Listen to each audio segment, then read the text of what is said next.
AIRS interventions for sensory integration disorders in children.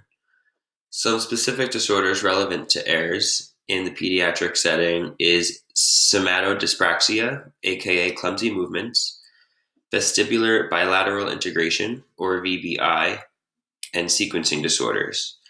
Some specific sequencing disorders would be if a child cannot sit still or has illegible handwriting. Common deficits relevant to AIRS: poor tactile discrimination or visual perception.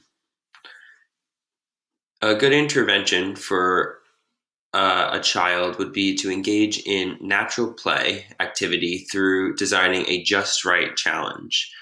A just right challenge will take into account the child's specific deficits and needs for sensory input. Another thing to take into consideration would be appealing to the child's inner drive. This will allow the child to more freely engage with their therapeutic environment.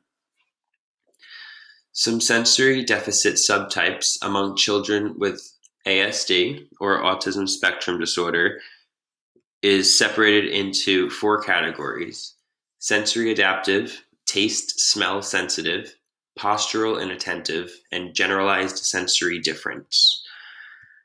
Sensory adaptive is a mild auditory difficulties and under-responsiveness and sensory seeking.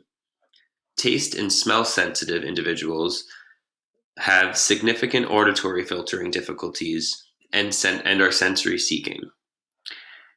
A person with postural inattentive would have extremely low energy in addition to the deficits mentioned above with sensory adaptive and taste smell sensitive.